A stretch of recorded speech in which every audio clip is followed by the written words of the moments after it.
만유를 창조하시고 주님의 참으로 신부를 원하시는 주님, 하나님께서 참으로 이 땅의 정륜을 따라서 운영하는 주님의 말씀들을 늘 우리가 상고할 때 참으로 주님 우리들을 더욱 밝히게 밝혀 이 어두운 마음들을 참 무지한 마음들을 더욱 깨닫게 해주시고 그 앞에 더욱 가까이 하기를 원합니다. 아멘. 주님 오늘도 참으로 주님 말씀하시는 뜻을 따라 우리가 오늘 알고자 하는 내용들을 주님 알려주고자 하는 주님의 뜻을 잘 우리가 이해할 수 있도록 우리 마음들을 열어주시고 우리를 주장하시고 이끌어 주시옵소서. 아멘.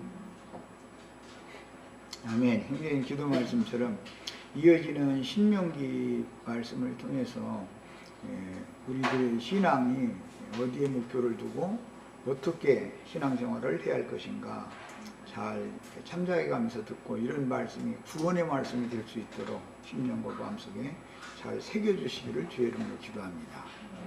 아멘. 자, 오늘은 신명기 25장 말씀으로 이제 들어갑니다. 신명기 25장 말씀은 1절에서 우선 4절까지 같이 읽고 이 말씀을 이 시간 같이 상고하도록 합니다. 사람들 사이에 시비가 생겨 재판을 청하는 재판장은 그들을 재판하여 의인은 의롭다 하고 악인은 정죄할 것이며 악인에게 태형이 합당하면 재판장은 그를 엎드리게 하고 그 앞에서 그의 죄에 따라 수를 맞추어 때리게 하라. 40까지는 때리려니와 그것을 넘기지는 못할지니 만일 그것을 넘겨 매를 지나치게 때리면 네가 네 형제를 경히 여기는 것이 될까 하노라.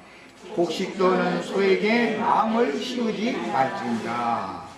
했어요. 이 내용은 당연히 24장에서 이제 이어지는 말씀이고 24장 앞에 부분에서는 추수에 관한 율법이 나왔었죠. 추수꾼들이 있고 추수된 곡물이 당연히 있을 거예요. 25장에서는 추수꾼이 재판장이 되고 추수된 곡물들은 재판을 청한 양무리가 되는 것이었죠.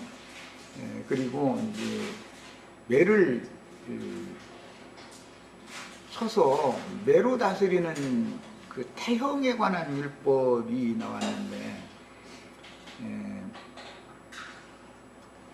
재판장이 공의롭게 재판을 해서 의인은 의롭다 하고 악인은 정죄를 해라 그랬고 정죄받은 악인이 매로 다스리면 돌이킬 수 있는 그런 범죄인 경우 같으면은 40까지 때려도 된다. 40을 넘어서 때리면은 내 형제를 경이라고 그랬는데 이제 천이 짐승 대우하듯 그런 뜻이에요.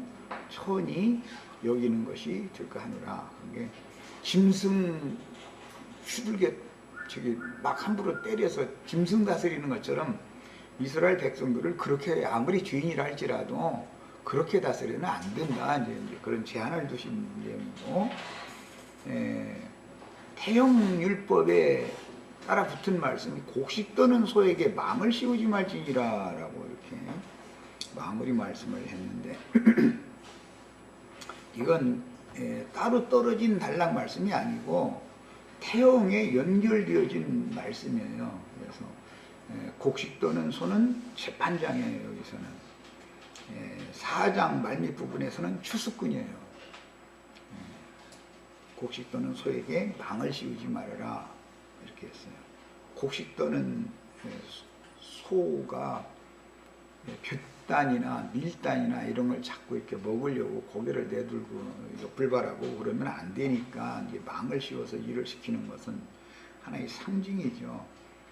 그런데 곡식을 떨고 있는 소, 일을 하고 있는 소에게는 망을 씌우지 말아라 그랬으니까 일해가면서 먹어가면서 일을 해야 된다. 이제 문자대로 보자면 이제 그런 뜻입니다. 이것은 앞에 태형을 구형을 했던 그 재판장이 의는 의롭다 하고 악인은 정죄하고 하려면 곡식 또는 소에게 망을 씌우면 안 된다. 말하자면 그렇게 공의로운 재판을 하게 하려면은 뒷구멍으로 뇌물 받아야 될 그렇게 비참하게 하나님의 종을 그렇게 만들면 안 된다. 그 말이죠. 합당하게 추수를 하는 일꾼에게는 합당한 그 품꾼에게 삭을 줘야 너무 당연한 것이죠. 그걸 안 주면 안 되죠. 이제 그런 내용. 교회 생활을 이제 지금부터 더 구체적인 내용의 교회 생활을 이제 다루는 데입니다. 이렇게 이해를 하시고 말씀을 이제 구체적인 부분으로 들어갑니다. 다 같이 본인의 성경에서 10편 89편 32절 이하에서 몇 절을 찾아서 읽겠습니다. 10편 89편 32절 33절 읽겠습니다. 10편 다 본인의 성경책으로 찾는 거예요. 89편 32절 33절입니다. 자, 다 찾으셨어요? 읽습니다.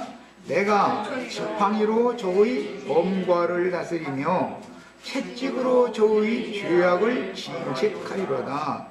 그러나 나의 인자함을 그에게서 다 거두지 아니하며 40대 이상 때리지 말라고 한 율법이 이제 적용이에요. 그러니까 나의 성실함도 패하지 아니하며 이것은 일하는 소도 당연히 먹을 것을 줘야 된다. 이제 그것과 관계되는 말이에요. 내 언약을 파하지 아니하며 내 입술에서 낸 것도 변치 아니하리로다. 내가 나의 거룩함으로 한번 맹세하였은즉 다윗에게 거짓을 아니할 것이라. 그 후손이 장구하고 그 위는 해같이 내 앞에 항상 있으며 또 궁창의 확실한 증인 달같이 영원히 견고케 되리라 하셨도다. 주님께서는 지팡이와 막대기로 사랑하는 자를 매질을 해서 목양을 하신다라는 것을 여기서 지금 시편 기자가 다윗이 이렇게 표현을 했어요. 자, 그 다음에 히브리서 12장 5절에서 13절을 이건 다 아는 내용이니까 거기 보면 하나님께서 사랑하시는 아들, 받으시는 아들마다 징벌을 하신다고 되어 있어요. 그리고 징벌이 없는 아들은 버림받은 자요 사생자다. 그러니까 친아들은 당연히 매로 다스리게 되어 있다. 그런 내용이 히브리서에 나옵니다. 자, 그러면 이제 신명 25장이 말하고자 하는 매로 다스리는 이스라엘 백성들을 피로 사신 하나님의 백성인데 왜 매로 다스리게 이렇게 율법을 정해주셨는가, 이것을 마음에 잘 새겨두셔야 되겠어요.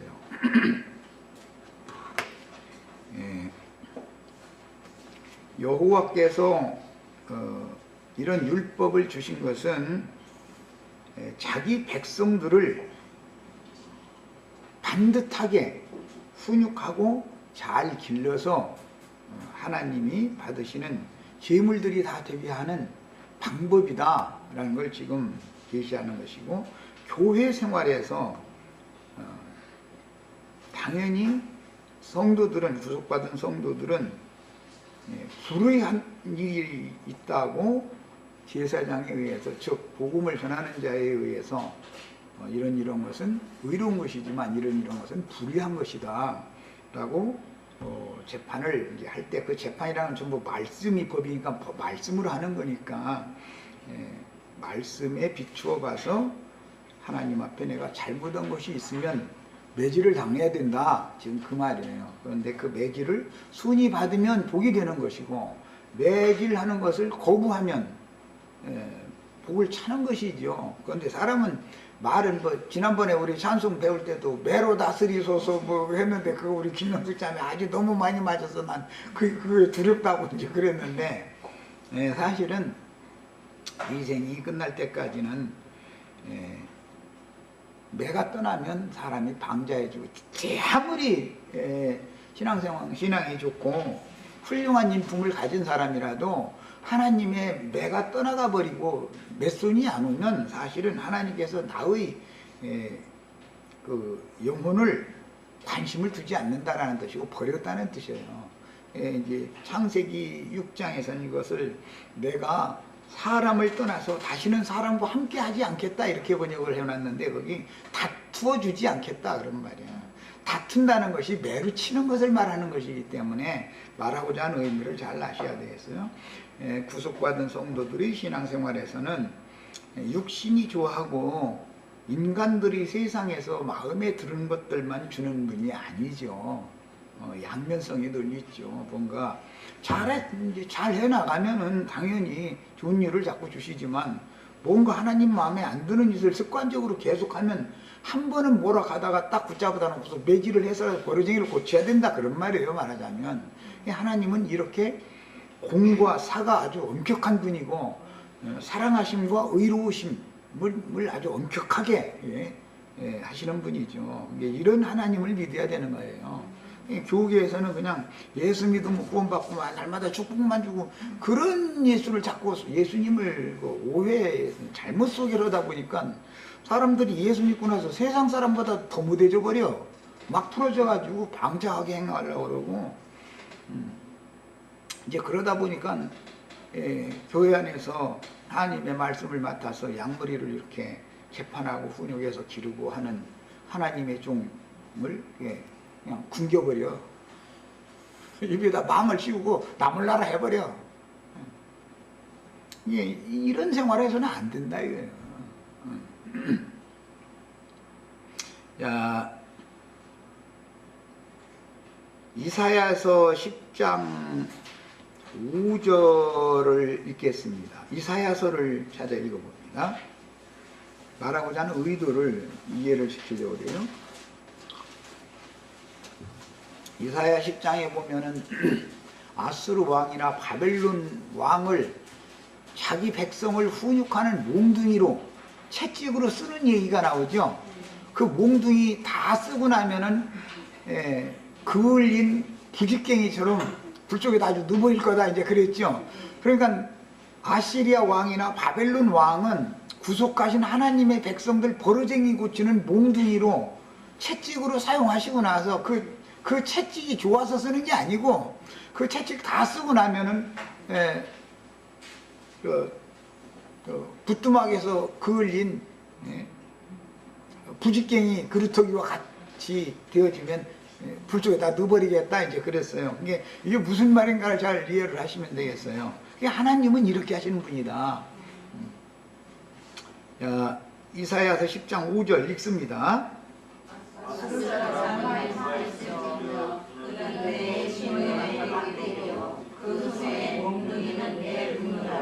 야, 아수르 왕, 바벨론 왕에 대해서 쭉 예언을 지금 해나가시는데 아수르 왕은 하나님이 이스라엘 백성들을 침책하기 위하여 드시는 분노의 몽둥이지요. 매지요. 이것이 이제 성경의 개념이에요. 15절에도 똑같은 내용이 나오고 24절에도 같은 내용이 나오고 있어요. 그 다음에 이사야 53장 4절로 6절 이것은 다 아는 내용이니까 그가 채찍에 맞음으로 우리가 마음을 입었도다 그랬는데 우리가 고쳐졌도다 란 말이야. 뭐를 고친 거예요? 우리 정신이 썩고 타락했기 때문에 이것을 고치려면 매를 맞아야 되는데 예수님이 대신해서 우리 대신해서 채찍에 그분이 맞았다는 거예요. 그러니까 이것은 육신의 병 고치는 얘기가 아니죠. 영과 혼의 상태가 신앙 양심과 마음 상태가 하나님이 보시기에 불의한 점이 너무 많다 이거예요. 악한 점이 너무 많아. 그러니까 그 사람은 어떻게 해야 했어요? 매를 치는데 40대까지만 쳐라 더 치면은 천이 여김을 받는다. 천이라는 것은 짐승 취급당한다. 짐승이 고집 부리면 뭐 몇 대를 때린다는 거예요. 새 감서 때리는 일은 없죠. 짐승은 말 들을 때까지 후려쳐버리지. 그런데 하나님이 자기 백성을 치지만 짐승 치듯 그렇게 하지는 않는다 이거예요. 한면에서는 자비와 긍휼의 하나님이기 때문에 안타까운 마음을 가지고 치시는 것이죠. 부모가 자식을 훈육할 때 그렇게 치죠. 하나님이 구속하신 자기 백성들 훈육하는 방법으로 부모님들이 자식을 교육할 때 그렇게 하잖아요. 매를 때릴 때 죽으라고 외치는 사람이 어디가 있어, 자기 자식을. 응? 하도 좋게 타이르면 안 들으니까 뭐라 가다가 이건 도저히 아니다 싶으면 이제 막 진짜 화난 것처럼 막 무서운 얼굴 해가면서 막 이렇게 막 눈물이 똑똑 떨어지도록 막 이렇게, 응? 혼내키는 것이죠. 그렇지만 사실은 그 때리는 엄마 마음이 더 아프죠. 맞는 자식이 아파요, 엄마가 더 아파요. 이것이 하나님의 마음이다. 지금 그걸 말한 거예요. 컨윤곽은 이제 다 말씀을 드렸어요. 자, 예수님이 우리 죄인들의 잘못을 대신해서 매질을 당하시고 채찍에 맞으심으로 우리는 나음을 받았으니, 매를 통해서 징벌하심으로 영혼의 못된 병, 이것은 잘 고쳐지지 않는 습관화되어진 버릇이라는 말이에요. 이 병은. 자, 이것을 뜯어 고치려면 한 번은 몰아가다가 아주 호들게 한번 매로 쳐야 된다고 말이에요. 그래서 영혼의 병을 고치는 수단으로 환경을 통해서 매를 보내신다라는 것을 암시하는 말씀인데, 제일 환경을 통해서 보내시는 매선 중에서 제일 감당하기 어려운 매가 무슨 매죠? 인생 채찍과 사람 막대기로 친다, 이렇게 했어요. 제일 어렵죠? 부모 말 안 듣는 자식 두면 내가 지금 하나님 앞에 매질당하고 있는 거죠. 그럼 붙잡고 엉엉 울 수밖에 없어. 아무리 달래도 안 듣고 엉뚱한데 또 가고 습관적으로 그러는데 고칠 방법이 없는 거예요. 준말 해가지고는. 그럼 이제 엄마는 절대 못 고쳐 이걸. 아버한테 얘기를 해서 아버지가 딱 닦아씌워가지고서는 이제 완전히 그냥 이웃집 아저씨보다 더 무서운 얼굴을 해가면서 막 종아리 걷어요. 이제는 뭐 이러쿵저러쿵 변명해도 변명할 필요 없어. 난 너한테 지금 변명 들으려는 게 아니라 난 너를 매로 치려고 지금 불러세웠으니까 종아리 걷어 우선은 후려쳐야 된단 말이야. 그런데 이제 40대까지 치는데 40대 넘어가도록 치면은 내 자식으로 여김을 받지 않고 말 안 듣는 짐승 치는 것처럼 그렇게 성질 나가지고 치면 안 되죠. 안타까운 마음을 가지고 쳐라, 그 말이지. 자식을 치는데 성질 나서 치면 안 되지. 혈기 부려가면서 치면 안 되죠. 그런데 그런 사랑의 매라고 그러는데, 그런 매를 맞아본 놈이야 50세 이상 딱 되면은 아버지를 생각한다는 거예요. 아버지는 벌써 이제 70, 80이 됐을 거 아니야. 그 50이 됐으면. 그러면 우리 아버지가 자기 어릴 때 어떻게 기른 그것이 그때서 생각이 난다는 거예요. 그 50대 후반이 되면 자기도 자식이 장성했고 심지어 조금 이르게 장가를 보냈으면 손자도 지금 봤을 나이잖아. 50대 후반 되면은. 그때 돼야 내 아버지를 생각한다는 거예요. 사람이라 이렇게 늦게 깨닫는 거예요, 누구나. 그래서 인생에서도 50대라는 게 굉장히 중요한 때인 거예요, 이게. 그 다음에 문제는 이렇게 사람의 매로 치지를 않고 매를 오남용하는 경우가 있어. 아버지니까 어머니니까 자기 자식이니까 그냥 마음대로 막 그냥 성질 나는 대로 막 성질 부려가면서 막 혈기 부려가면서 쳐도 된다 이렇게 생각하면 큰일 난단 말이에요. 그런 뜻이 아니다 이거예요.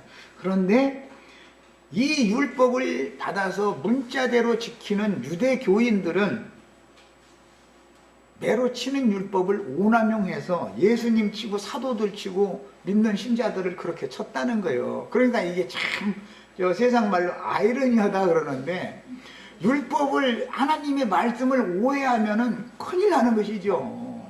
세상에서도 자기 자식 훈육한다고 인정사정 두지 않고 고집 부리는 낙이나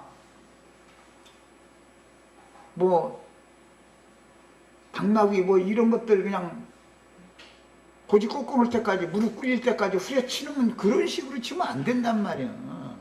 사랑의 매를 쳐야죠. 지금 하나님은 그런 하나님이다라는 거예요. 이게 이런 말씀을 오해하면은 말씀이 오남용될 수가 있어요. 율법이라는 것이. 그러니까 이제 이 양면, 매의 양면성, 매를 사용하는 사람이 누구냐에 따라서 그 매가 자식을 반듯하게 잘 훈육해서 하나님 앞에 세워놓을 수도 있고, 그 매를 치는 사람이 누구냐에 따라서 더 나쁘게 만들 수 있죠. 사랑의 매로 치는 게 아니라 짐승 치듯이 40대 넘어갔는데도 막 계속해서 우리 몸감땡감 한다고 그러지, 세상 말로. 막 그냥 막 매를 가지고 그냥 앞뒤 안 가리고 막 이렇게 해버리면은 그놈이 오늘부터 나 엄마 안 해, 오늘부터 나 아빠 안 해 그러고 나가가지고서 더 잘못될 수 있죠. 그러니까 이게 매라는 것이 하나님이 말씀하신 의미를 알고 매질을 해야지, 좀 세상 말로 무대포로 매질만 해서 고쳐지는 게 아니다 이거예요. 고친다고 하다가 더 잘못되게 만들 수가 있는 것이죠. 이게 이 매라는 것이 언제나 양면성으로 적용된다, 이런 것을 마음에 잘 담아두셔야 되겠어요. 호세아서 9장 16절에 보면 에브라임은 매를 맞아서 그 뿌리가 말라 열매를 맺지 못하나니 비록 아이를 낳을지라도 내가 그 사랑하는 태의 열매를 주기리라. 이 말씀만 보면 참 하나님이 무서운 하나님이죠. 며느리가 아들 낳았으면 이제 손자 낳았는데 손자를 죽여버려. 하나님이. 이게 얼마나 무서운 하나님으로 지금 묘사가 됐어요. 그러나 이것은 하나의 표상적인 엄포를 주는 말씀이지 이렇게 후들게 패지는 않는 하나님이다 이거예요. 오죽하면 예수님이 우리가 맞을 매를 대신 맞았다는 거잖아. 네. 그 다음에 베드로전서 2장 20절에 죄가 있어서 매를 맞고 참으면 무슨 칭찬이 있으리요. 그러나 선을 행함으로 고난을 받고 참으면 이는 하나님 앞에 아름다우니라 그랬어요. 죄가 있어서 맞는 건 당연히 맞는 거죠. 그런데 사실은 매 맞을 짓도 안 했는데 애매하게 매를 맞아. 그 예수님이나 사도들은 그렇게 매를 맞았죠.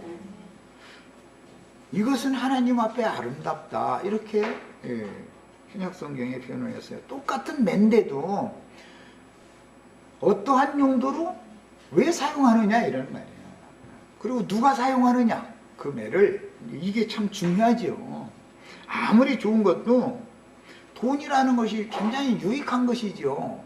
그런데 인간이 되지 못해가지고 세상에서는 쫄부라고 그러지. 쫄부. 갑자기 그 부모가 어디 땅 잔뜩 물려주고 죽었는데 거기 뭐 옛날에는 그 누가 사람이 쳐다도 안 보던 땅인데 어느 날 그 동네 뭐 신도시 세운다 어쩌고 하면서 땅값이 막 하늘 모르게 치솟고 나서는 어떤 사람들이 다 알마다 찾아와서 자기는 상상도 않던 금액을 평당 줄 거니까 이거 팔으라고 사정을 해. 그래서 이제 목돈을 받고 팔았어. 옛날 서울 남쪽 서울, 남서울 쪽에 그 서울 도시 옮긴 이쪽으로 이제 남쪽으로 박정희 때, 박정희가 아니라 박정희 씨 때, 박정희 씨 때 이제 상계동 산골짜기 뭐 이런 데 있던 사람들 거기 개발을 하려고 강제로 이주를 시켜야 되는데 어떻게 할 데가 없으니까 그 잠실이니 무슨 뭐 말죽거리니 막 이런데 그건 땅값도 아니에요. 그걸 갑자기 땅값 올라간 것을 주니까 목돈 잡아가지고서 그러니까는 좀 아는 소리지만 그 근처에 맨 술집만 생겨가지고서는 아가씨들 판났어 아주. 막 이제 왜 그래요? 쫄부들이 돈 갖다 뿌렸으니까 그 동네가 그 모양 된 거 아니요. 다 그거 그냥 몇 년 사이에 다 날려먹고 그 아까운 땅들 다 거기다 아파트 다 세우고 뭐 상가 세우니까 부자들이 들어와서 오히려 살고 저희는 돈 잔뜩 받았는데 몇 년 사이에 다 날려먹어버리고 알거지 되고 이렇게 됐다 이거예요. 그러니까 인간이 돼가지고 돈도 버려야 되고 돈도 만져야 되는 것이지 그래야 사람이 돈을 다스릴 수 있어야 되는 것이지, 돈한테 사람이 다스림을 당하면 망하게 돼 있다 이거예요. 돈이 나쁜 게 아니죠. 돈이 있어야 사는 건데. 세상의 지식도 마찬가지요. 많은 학문을 해서 지식을 닦았으면 그 지식 가지고 교만방자해 가지고 사람 깔보고 누구 또 너는 툭 하면 대학은 어디 나왔느냐고, 대학은 뭐 했느냐고, 뭐 이런 거나 물어봤었고 입장 곤란하게. 대학 문턱에도 안 가본 사람들 앞에 자꾸 그거 물어보면 어쩌다는 거야 그거. 그 벌써 대답을 못하고 우물우물하면 그 다음부터 하늘로 푼 줄 몰라. 이제 저 꼭대기 앉아가지고 저 발밑에 있는 사람들한테 막 하듯이 이런다 이거요. 그러면 그 사람 학문을 아는 것이 낫다. 차라리 학문을 아는 게 낫잖아. 그 좋은 학문을 했으면 그 좋은 학문을 한 그 유익하면 좋은 걸 가지고 배움이 없는 사람들을 깨우쳐주고 그들을 위해서 뭔가 헌신하고, 뭐 옛날 같으면 야학이라도 시켜서 기억, 니은, 가나다라 뭐 이런 거 가르쳐가지고, 그때 당시 이제 국문 깨우쳐준다 해가지고 그런 거라도 좀 하고, 숫자도 뭐 덧셈 뺄셈도 묻어 곱셈 뭐 나눗셈 이 수의 기본 개념도 모르는 사람들, 십진법이 뭐고 뭐 이런 것도 모르는 사람들, 저희는 뭐 피타고라스의 정리가 어쩌고 막 3차 방정식에 4차 방정식까지 막 이랬으면 이 사람들이 무슨 꿈뚱남고 뭐고 뭐지 알아들어 그런 뭐고? 그걸 자랑을 백날 해도 소용없는 짓이다 해요. 그렇게 해가지고서는 되는 게 아니죠. 하나님께로부터 보면 좋은 거를 많이 받았으면 그것을 선용하고 베풀 줄을 알아야 되는 것인데, 사람들은 뭔가 하나님 앞에 많이 얻으면, 인간이 되지 못한 인간이 뭔가를 세상적인 걸 많이 얻으면은 망한다 이거예요 오히려. 그러니까 오남용하지 않는 것이 너무 중요한 거다. 매사가 그래요. 매사가. 야, 그래서 문제는 이제 배에 관한 이런 율법 말씀을 우리가 읽을 때 신자들이 하나님의 손에 빠져들어가서 길들임을 받아 반듯하게 자라는 용도로 사랑의 매로 그 매가 사용되지 않고, 유대교인들이 태형에 관한 율법을 오남용하여 주님과 사도들을 박해하는 수단으로 사용을 했으니, 바울 사도는 유대인들에게 40에 하나를 감한 매를 5번을 맞았다 그랬어요. 그러니 39대씩 치는 매를 5번이나 맞았다는 거예요. 바울 사도가 무슨 놈의 세상에서 볼 때 무슨 놈의 그 매 맞을 죄를 져서 그렇게 당했겠어요. 야, 이런 것은 매라고 하는 율법을 그 사람들은 자기네들의 율법을 들보여가면서 죄가 있으면 정죄받고 40까지 매를 칠 수 있다고 율법에 돼 있다. 신명기 25장 읽어보자고 해가면서 매를 친 거 아니야 지금. 그런데 신명기 25장이 그런 매를 치라는 말이 아니었잖아. 하나님이 저희를 수들게 패가 정신 차리게 만들어야 되는데, 이거는 무지한 짐승이라 좋게 패면 이거 듣지도 않아 얘들은. 아주 이거 정말 사람 아주 답답한 일이 아주. 이런 이치도 모르는 교계의 소위 짐승과 방불한 목회자라는 사람들이, 몰지각한 목자들이 매를 너무 함부로 오남용하고 휘두르고 이러는 경향이 너무 많아서, 매라는 것이 다 사역상의 매라는 것은 말씀을 증거하는 선포하는 강대상에서 매가 나가는 거 아니겠어요. 막 다 그냥 막 몸감땡만요.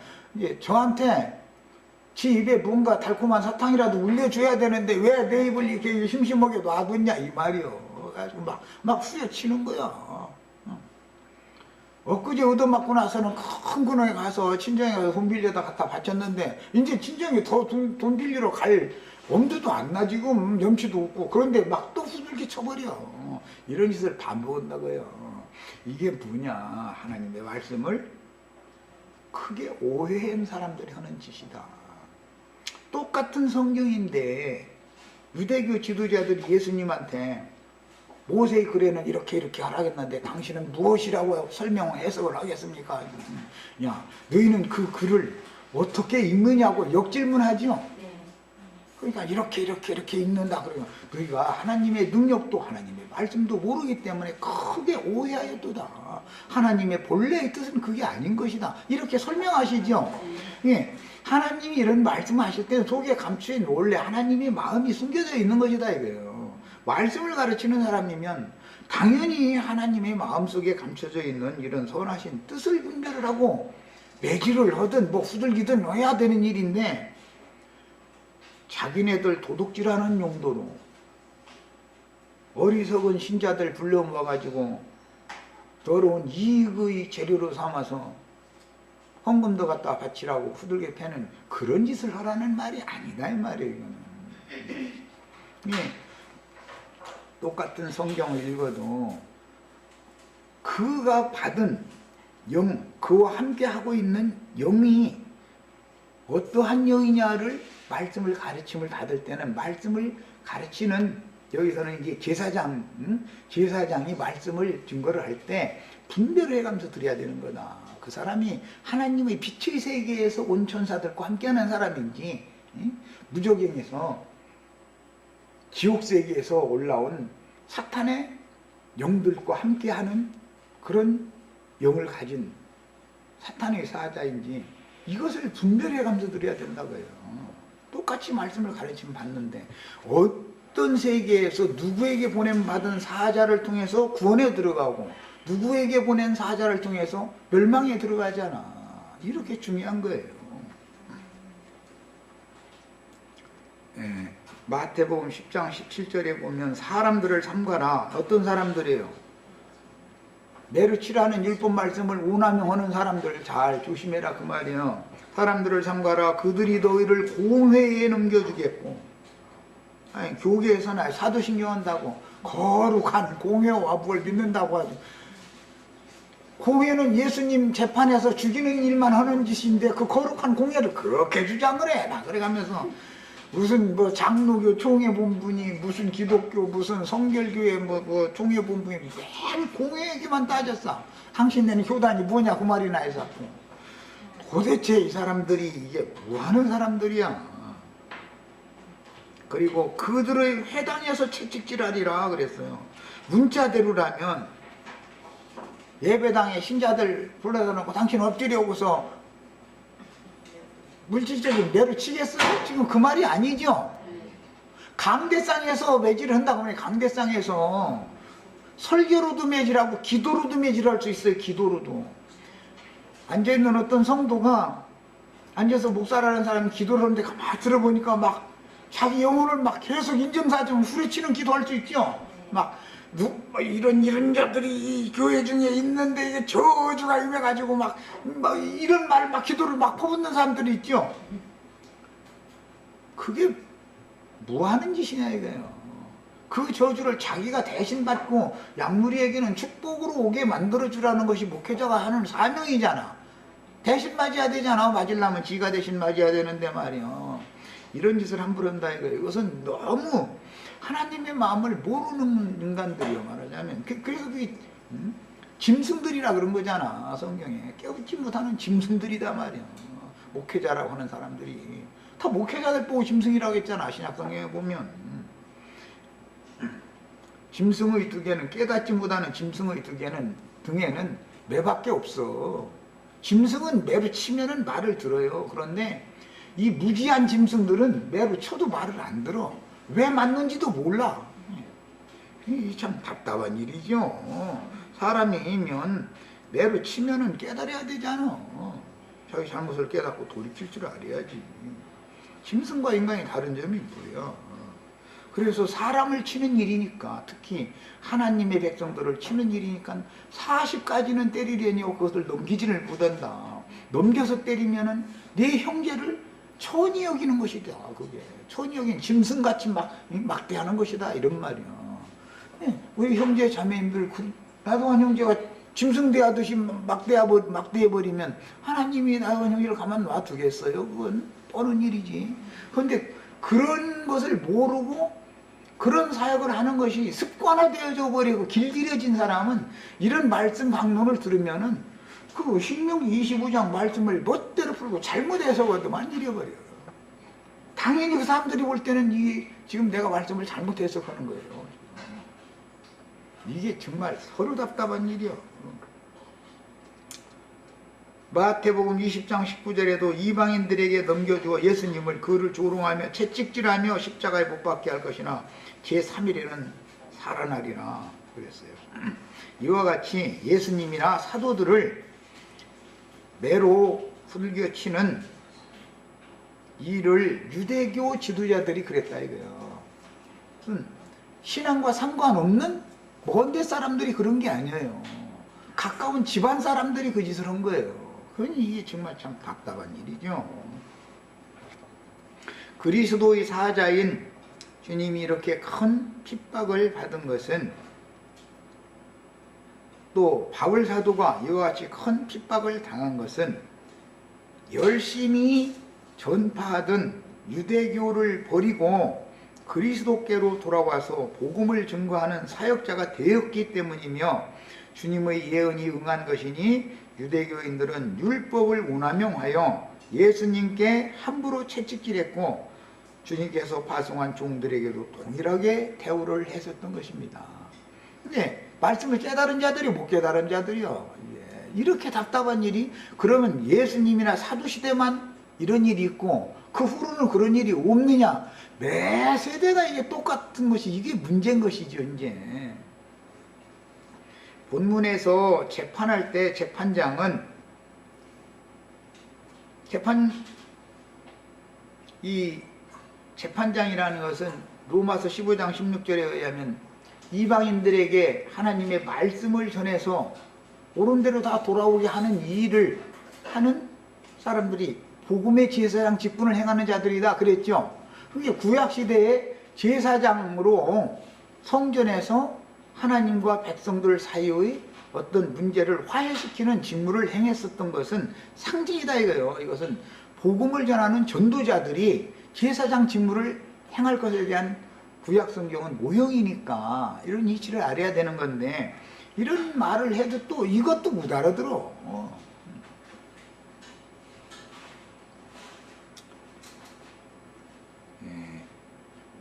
율법 말씀에 의하면 백성들끼리 어떤 송사가 있을 때 재판장은 의는 의롭다 하고 악인은 정죄하라 그랬어요. 교회 중에서 있는 재판이에요. 이 재판은 세상 사람 재판하는 얘기가 아니에요. 믿는 성도들을 재판하는 얘기예요. 자, 그러면 의롭다 하는 것은 선을 행하는 것이고 예수 그리스도를 주와 그리스도로 믿는 거예요. 진실되게 믿어요. 그럼 그 사람은 의인이에요. 그런데 예수를 믿는 것이 아니라 세상 돈을 믿고 세상 권력을 믿고 세상 지식을 믿고 세상의 어떤 권세를, 예수는 뒷전이고 그것을 믿어. 그럼 그건 뭐예요? 악인이죠.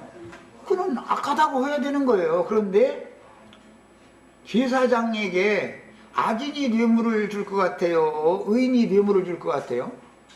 지금 송사가 벌어졌어. 재판이 양편에 재판을 하는데 떳떳한 사람이 제사장한테, 재판장한테 뇌물 먹여요. 뭔가 쥐가 끓이는 사람이 뇌물 갖다 먹여요. 이것이 문제다 이거예요, 이게. 그래서 재판을 할 때 재판장이 뇌물을 먹으면 악인을 오히려 의롭다 하거나 악인 보고 악하다고 정죄를 못하고 우물우물로 적당한 선에 넘어가. 의인을 오히려 반대로 악하다 하거나 의인을 의롭다고 않고 우물우물 넘어가. 이럴 수가 있죠. 그것은 목회자의 태도가 아니다 이거예요. 목회하는 사람이, 자기 예배당에 들어온 사람이 돈풍이나 있는 사람이면은 그 사람이 하는 행습이 악해도 악하다고 선포를 못해. 정죄를 안 해. 정죄하면 자기한테 이득이, 다음 달부터 자기 주머니에 이게 안 들어오는데 어떻게 할 거예요. 그리고 그 사람은 파워가, 힘이, 세력이 있기 때문에 목회자 이거 사실은 안중에도 없어. 목회자를 이게 떠받드는 채 해가면서 자기 세력권을 형성해서 교회 안에서 주장하려는 그런 마음을 갖고 있기 때문에 그건 교회가 아니다 이거예요. 더 이상 세상이 지배하는 것이지. 이런 것을 바로잡지 못한다는 것은 목회하는 사람이, 제사장이 악인한테 뇌물 받아 먹었기 때문에, 뇌물 받아 먹으면 개가 짖어요? 못 짖어요? 도둑놈이 주는 고깃덩어리 얻어 먹고 나면은 안 짖어? 못 짖어. 그런데 몇 번은 맛있는 고깃덩어리 주다가 진짜로 도둑질하러 가는 날은 그 고깃덩어리 하다가 약타지요. 짖고 말고 할 것도 짖고 막 그냥 그 자리에서 가버리라고. 아예 몇 번 고깃덩어리 툭툭 던져주면은 나중에 도둑놈 오면은 꼬리 흔들고 덤빈다니까. 저희 주인 아닌데 벌써 배신한 거 아니에요. 이제 배반한 거 아니에요. 자기 집 주인을. 그런 정도 되면 이제는 안심이다. 왜? 그 전에는 꼬리 흔들고 덤비기 전까지는 저 먼데 발소리만 나면 콩콩 짖었다니까. 주인 깰 염려가 많잖아. 그러다가 이제는 걔도 야버져가지고 저쪽에 저한테 고깃덩어리 늘 던져주는 사람 오면 그 발소리 알아들어. 그래가지고 또 꼬리 흔들고 덤빈다니까. 그날은 저 죽는 날이에요. 이제 그날은 독약탄 고기 주는 날이에요. 그날은 이제 그 집 털 날리거든. 개고고. 이런 것을 알아야 된다 이거예요. 난 세상사를 비유를 들었지만 마귀가는 꼭 이렇게 일을 한다는 걸 알아야 되는 거예요. 이런 지혜도 없어가지고 똑같은 하나님의 말씀을 가르침받는 사람들이 이런 세상사의 간단한 이치도 이런 걸 얘기를 해줘도 못 알아들으면 그 사람 그거 어떻게 할 거예요? 완악함과 교만함과 무지 때문에 망하는 거예요. 사람이라는, 영혼이라는 건. 바울이 유대교에 심취되어 있을 때는 의문대로 율법을 행하는 자는 의로운 자였었고, 의문과 육체에 상관된 계명의 율법을 지켜 행하지 않는 자는 악인이었어요. 그랬죠? 의인 악인을 사울일 때는 그렇게 판단했죠? 율법을 열심히 잘 지키면 의인이에요. 율법을 안 지키고 예수를 믿으면 악인이요, 그거는. 예. 그런데 복음을 깨닫고 나니까 이게 지금 반대가 돼버리는 거 아니에요, 이제. 예수를 믿는 것이 하나님의 의롭다함을 받는 의인이 되는 것이고, 유대교에 빠져 있어서 거기서 안 나오고 예수께로 나오지 않으면 그게 악인이다. 이제 반대로 좀 발을 하니까 유대교인들이 이놈 놔두면 안 되게 생겼거든. 그러니까 오죽하면은 그놈을 죽이기 전에 우리 밥도 안 먹는다 해가면서 쫓아다녔다는 거예요. 때로 올려가면서 죽이려고. 이렇게 됐어요. 이 복음이라는 것이 깨닫는 게 이렇게 어려운 거예요. 그 다음에 태형 중에서 가장 엄한 형벌은, 매로 다스리는 형벌을 태형이라고 그러죠. 근데 그 중에서 가장 엄한 형벌은 40대까지 치는 거예요. 이 40이라는 숫자는 성경에 왜 40대 때리라고 그랬는지 잘 생각을 해봐야 돼. 광야 40년, 40일 동안 전부 이게 시험 받는 숫자죠. 시련당한, 고난당하는 걸 상징하는 거예요. 그래서 하나님이 보실 때는 40대까지 치면 인간은 깨닫게 돼 있다 이거예요. 옛사람이 엎드러지고 새사람이 소성되는 그 매의 대수를 40대로 딱 제한을 한 거예요. 하나님이 괜히 40대 차라 그러는 게 아니에요. 그런데 유대인들은 문자대로 40대를 치는 율법을 행하다 보니까 이거 매질을 하는데 잘못 세가지고 41대 때렸다가는 저희가 지금 율법을 범하는 것이 되니까 그러지 말고 저희가 멋대로 사람의 생각에 따라서 하나님의 말씀을 변개시켜버려. 39대만 때리는 걸로 정하자 이래버려. 말씀은 40대까지 때리려는데 최고형은 39대가 최고형이 돼버려. 인간적으로 보면 한 대를 감형해 줬으니까 인정베푼 것이죠. 그럼 그런 뜻이 아니었다 이거예요. 40까지 치라는 말은 하나님 앞에서 연단과 시험을 최대한으로 당해가지고 옛사람이 완전히 죽고 새사람으로 소송되어져서 자기가 하나님 앞에서 행하지 않고 마귀 앞에서 행하던 모든 옛 죄들을 다 토설하고 자백하고 뉘우치고 돌이켜서 새 사람 되게 하려면 40대가 필요하다. 지금 그 말을 한 것이지 41나 치면은 안 돼. 우리가 오히려 법에 걸리니까 39만 쳐라고 말씀을 사람이 하나님의 말씀을 바꿔도 돼요? 안 돼요? 이런 짓을 한다 이거요. 기독교계 사람들은 교회가 만들어 놓은 신학 교리에 따라서 하나님의 말씀이 그럴지라도 우린 전통이 이렇다 해가지고 바꿔놓는 게 수없이 많죠. 말씀은 유일하신 참 하나님 한 분밖에 없다. 그런데 아니야, 대대로 우리는 삼일체 하나님 믿었어. 삼일체를 믿어야 되는 거야. 한 분 하나님 믿어야 되는 거야. 얘기가 너무 참 이 사람들하고 상대해서 이거 다 한다는 게 쉬운 문제가 아니야. 약간 뭐 시간이 됐으면 첫 시간에 빠져서 마칩니다.